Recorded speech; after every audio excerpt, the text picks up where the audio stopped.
नमस्कार the professional breakthrough series में आप सबका स्वागत है।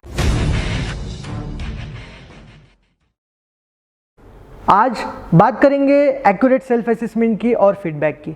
पिछले वीडियो में मैंने आपको बताया था कि कैसे हम लोग फीडबैक ले नहीं पाते हैं ठीक से, फीडबैक गलत तरीके से ले बैठते हैं और अपना नुकसान कर बैठते हैं लाइफ में। पिछले वीडियो में हमने एग्जाम्पल लिया था कैसे प्रोजेक्ट मैनेजर ने गलत तरीके से फीडबैक लिया बॉस का और वो प्रोजेक्ट सही तरीके से ठीक से कंप्लीट नहीं कर पाया और लिहाजा ऑफिस में स्टार नहीं बन पाया। अब आज के वीडियो में मैं थोड़ा सा प्रैक्टिकल एग्जाम्पल लेने का प्रयास करूंगा। क्रिकेट से जुड़ा हुआ एक एग्जाम्पल मैं आपको बताने का प्रयास करता हूं कि कैसे फीडबैक ना लेने की वजह से एक बहुत बड़ा नाम, एक बहुत बड़ा क्रिकेटर अपने लाइफ में ग्रो नहीं कर पाता। मैं बात कर रहा हूं विनोद कांबली सर की। वैसे देखा जाए तो मैं बहुत रिस्पेक्ट करता हूं विनोद कांबली सर की, लेकिन जिस तरीके से उनके करियर का आगाज़ हुआ था, जिस तरीके से उन्होंने अपने करियर की शुरुआत की थी, वो उस करियर को, अपने क्रिकेटिंग करियर को उस लेवल पर एंड नहीं कर पाए। और बहुत सारे इंटरव्यूज़ देखने के बाद मुझे ये बात समझ में आ गई कि वो जिस लेवल पर थे, जिस बड़े लेवल पर वो क्रिकेट खेल रहे थे, उस समय वो फीडबैक नहीं ले पाए ठीक से और लिहाजा उसी के चलते वो अपने करियर को इस तरीके से ग्रो करने में सफल नहीं हो पाए। यस, मैं बात कर रहा हूँ विनोद कांबली सर की। विनोद कांबली सर की एक बहुत फेमस पार्टनरशिप हम सब लोगों को पता है। उनके प्यारे दोस्त सचिन तेंदुलकर और विनोद कांबली सर, इन दोनों का स्कूल लेवल में पार्टनरशिप इतना ज़्यादा फेमस हुआ था कि वो वर्ल्ड रिकॉर्ड बन गया। अब जब वो वर्ल्ड रिकॉर्ड बना तो सारे भारत में ये चर्चा थी कि विनोद कांबली एक बहुत बड़ा प्लेयर है और बहुत आगे जाएगा।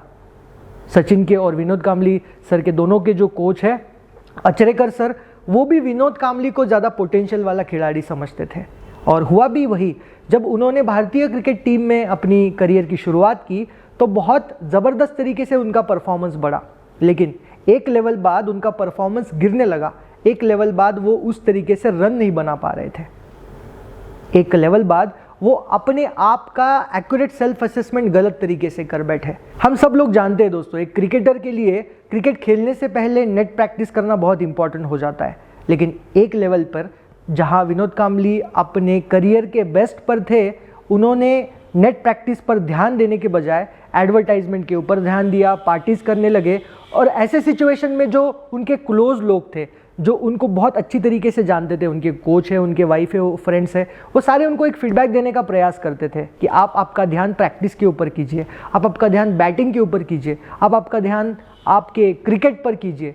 लेकिन अनफॉर्चुनेटली उनका ध्यान अलग चीज़ों पर रहा। मूवीज़ निकालने लगे, अलग अलग तरीके के असाइनमेंट्स किए और फीडबैक लेने में सफल नहीं रहे। लोग उन्हें फीडबैक देने का प्रयास करते थे, लेकिन वो फीडबैक नहीं लेते थे। फीडबैक लेने में वो विश्वास नहीं रखते थे और इसके चलते वो अपने करियर में ग्रो नहीं हो पाए। दोस्तों देखिए, कितना बड़ा पोटेंशियल एक प्लेयर में होता है, लेकिन सिर्फ फीडबैक ना लेने की क्वालिटी की वजह से वो अपने लाइफ में ग्रो नहीं कर पाता है। वही दूसरे साइड आप देखोगे सचिन तेंदुलकर की करियर की शुरुआत भी लगभग उनके साथ ही हुई है, फिर भी वो आज गॉड ऑफ क्रिकेट बन गए। लेकिन वही विनोद कांबली सर एक फेलियर का सिंबल बन के रह गए।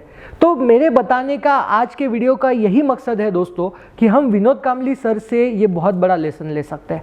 बहुत सारे वीडियोस में उन्होंने खुद पर्सनली बताया है कि क्यों वो करियर में असफल रहे। तो फीडबैक लेना बहुत इंपॉर्टेंट है। हम लोगों ने खुद का एक्यूरेट सेल्फ असेसमेंट करना बहुत इंपॉर्टेंट है। हम कौन हैं, हमारे स्ट्रेंथ्स क्या है, हमारे वीकनेस क्या है, खुद का मूल्यांकन करना बहुत इंपॉर्टेंट है। अगर हम लोग वो नहीं कर पाते हैं, ऑफिस में खुद को ज़्यादा शहाना समझ बैठते हैं, मैं कहूँगा ज़्यादा समझ बैठते हैं खुद को, तो ओवर कॉन्फिडेंस आ जाता है, परफॉर्म नहीं कर पाते। और अगर हम खुद को बहुत कम समझ बैठते हैं तो भी हम हमारा नुकसान कर बैठते हैं, कॉन्फिडेंस इंक्रीज नहीं होता है। तो सही तरीके से हमारा एक्यूरेट सेल्फ असेसमेंट होना इंपॉर्टेंट है और इसके लिए हम लोगों ने हमेशा ओपन टू फीडबैक होना नेसेसरी है। हमेशा जो लोग हमको फीडबैक देने का प्रयास करते हैं, एडवाइस देने का प्रयास करते हैं, सजेशन देने का प्रयास करते हैं, उसको ठीक तरीके से लीजिए, उसमें से प्रोडक्टिव कुछ निकालिए, उसमें से सही तरीके से एक्सट्रैक्ट करने की कोशिश कीजिए, क्योंकि यही चीज़ें हैं दोस्तों आपको आगे लेके जाएगी, सफल बनाएगी। तो ऑफिस में, वर्क प्लेस में जब आप काम करते हो, आपके बॉस से, आपके टीम मेंबर्स से, आपके एचआर के थ्रू आए हुए फीडबैक्स को, सजेशंस को, और सिर्फ ऑफिस की बात नहीं कर रहा हूँ मैं, घर पे वाइफ हो सकती है या पेरेंट्स हो सकते हैं, आपके दोस्त हो सकते हैं, उनसे आए हुए सारे चीज़ों को आप कहीं पे लिखिए। उसके ऊपर काम कीजिए, देखना आपके लाइफ में बहुत ज़्यादा सफलता आप हासिल कर सकते हो। तो आप समझ गए होंगे इस वीडियो का मकसद था कि एक्यूरेट सेल्फ असेसमेंट और फीडबैक लेने के बारे में मैं बात कर रहा था।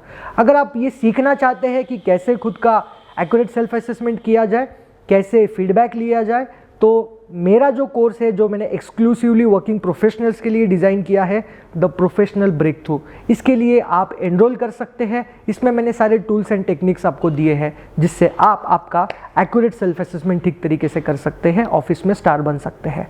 मिलते हैं नए वीडियो में नए ऑफिस के सिचुएशन के साथ। तब तक के लिए मैं अविनाश भास्कर चाटे signing off. Thank you so much. जय हिंद।